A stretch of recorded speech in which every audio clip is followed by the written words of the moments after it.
'Cause you're a superstar. You got the face that they've been looking for. You're a superstar. You got the face that they've been dreaming of. You're a superstar. You got the face that they've been looking for. You got the look, you got the style. I'd like to be you for a while. People watching every move you make.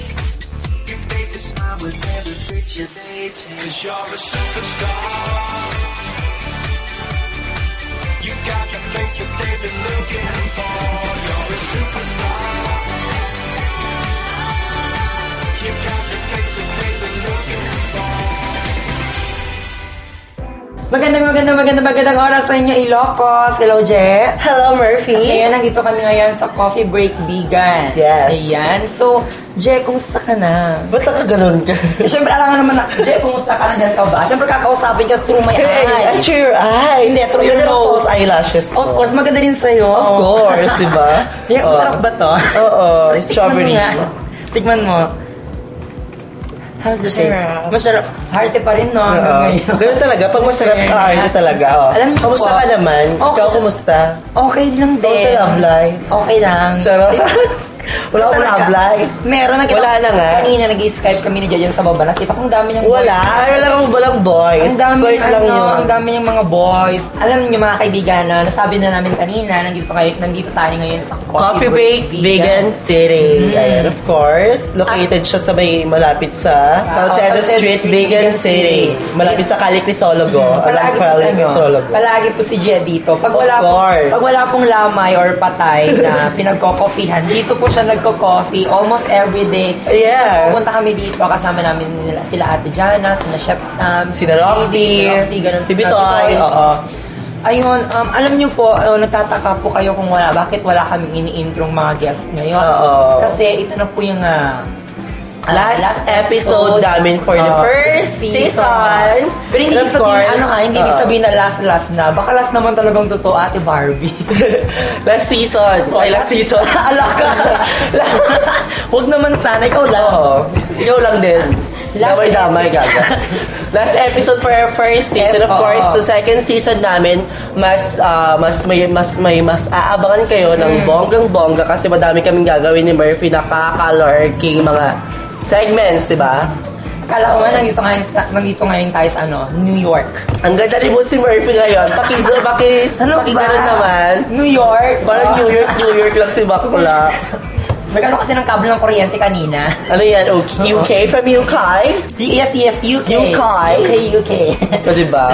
So, Je, ano naman yung feeling mo ngayong last season? Last episode ng season. Mag-share, parang feeling ni Murphy gusto nila mag-last season na siya.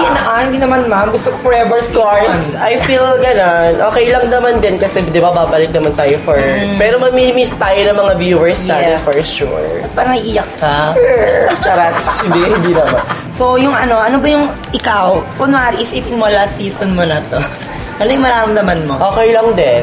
Siyempre last season na nga, di ba? May magagawa pa ba ako? Di gagawa ko lang sa season 2. Pag last season, okay lang daw sa kanya. Oo, kasi tagpulan season ngayon. Babalik ako sa Christmas season. So, yun lang ba yung pakiramdam mo? Yun lang? Hindi. Siyempre excited din naman ako for the next season. Kung ano pa yung gano'n, mga aabangan ng mga viewers. Baka lagyan natin ng konting spice ng mga episode natin, di ba? Ito naman, question ko sa'yo, Murphy. How did it change your life nung naging host ka ng Core? It changes almost everything. Diba? Gisera, porket nakaganda, nakaboots pang US. Gisera? Kung ikaw St. Paul, ganyan. Pwede. Bago.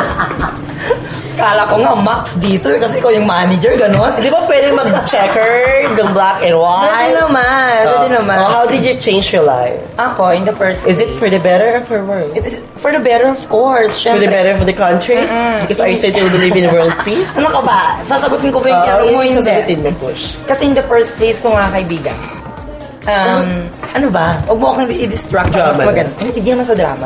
In the first place, syempre, as a human being, normal lang naman yung mga may... Human being? Hindi, an animal being. Sa animal. Hindi, normal lang naman yung parang may mga kaaway ka, pero most of the time may mga friends ka. Pero para sa akin, out of 100% of my life, there are only 30%. Ano ka ba? 100% hindi kumpleto buhay mo, hindi 100%. Hindi, pakinggan mo kasi ako. Push. Almost 100% of my life, 30% lamang po yun. Siguro yung mga taong hindi nakakagusto sa akin. And honestly, 70% po yung mga nakaka-appreciate at may gusto sa akin. Noong hindi pa ako nagtatrabaho ng core, yung mga friends ko parang sa mga schoolmates, yung mga batchmates, yung mga tinuturuan ko ng sayo kasi nagtuturo ako ng sayo bago ako pumunta ng core. Pero nung nandito na ako sa core, ganun pa rin, hindi nadagdagan yung mga kaaway. Kung nadagdagan pa yung mga mas nakaka-appreciate at naging kaibigan ko. Noon, parang kung example sa Facebook, kagaya sa'yo, di ba pagin sa Facebook, minsan ang nag-add lang sa'yo yung mga nakakakilala sa'yo before na hindi mo na masyadong napapansin ngayon. But ngayon, yung mga nag-add sa'yo is hindi mo talaga kilala. Gaga, Hindi. Yung friends ko sa Facebook, 3,000. Oo nga, what I mean yung ngayon na yung mga hindi mo nakilala, pero pag tinatanong mo, thank you for adding, ang laging sinasabi nila is, no problem kasi maganda kasi yung show nyo. Parang nabibigla ka na, in a way na parang hindi mo sila nakakasalumuha personally, parang na-appreciate ka nila kung anong gagawa mo sa TV. Ganun pala yung effect ng tao kung na-appreciate ka nila kahit sa television lang. So, marami na rin akong mga naging friends. Actually, kayo, yung mga staff ng Core TV, malaking family sila. Diba? So, nagkaroon ka ng iba pang pamilya, diba? Kasi ikaw naman. Yun nga din. So, katulad ng sinabi mo, nagkaroon ka ng ibang... Kasi diba, dati naman kasi, nag-work din ako sa Manila, kaya ganoon din. Pero, nabago lang, mas madaming... Friends. Hindi naman madami na akong friends eh. Pero aminin mo, di ba pag nakakasalumuha ka nila sa daan, kunwari na oo, tapos sa Facebook din naman, kasi yun lang, yung malaking bagay sa akin yung parang mag-chat sila, tapos tatanungin lang nila kung kamusta yung show. I like your show. I like your show, ganyan. Tapos doon pa namin ng mas madami. Pinakaka-touch, in all fairness, and thank you so much sa mga nag-chat sa amin. Sa mga nag-chat sa mga nagsasabi na, di ba? Na-appreciate nila ng bonggang-bongga. Na kahit, di ba, kahit mga bading tayo, di ba? Na-appreciate din nila. Napapataba yung puso namin dahil sa inyo. So, syempre ikaw, kunwari pag nakakasalubong ka nila, di ba, before nang hindi ka pa nagtatrabaho sa core, di ba, they always say na, hi, J, kumusta yung Blackings, kumusta yung Papanam, kumusta yung Nagrampaam. Pero ngayon, hello, J, may shoot kayo? Ada shoot yo? Kumusta, J? Kumusta yung shoot nyo? Of course, ito yung gano'n, sorry. Oo nga, di ba? Ito yung work mo ngayon, syempre tatanungin nila yun. And of course, di ba, malaking bagay yung na-appreciate ng mga tayo. Thank you so much sa mga naka-appreciate. Opo. And syempre, mas maganda na rin to, di ba? Parang instead na rumampa. I'm not saying hindi kami rumarama, pero rumarama. Rumarama din naman. Oo. Pero parang nami-minimize na rin, hindi na kagaya ng dati, di ba? So ikaw, pag alam niyo po, ngayon ko lang po sasabihin kung mga kaibigan, atin lang.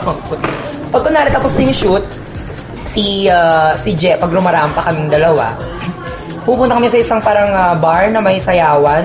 Si Je, napaka-wild niya. Oo, pero ganun talaga ako. Kasi dancer nga ako, diba?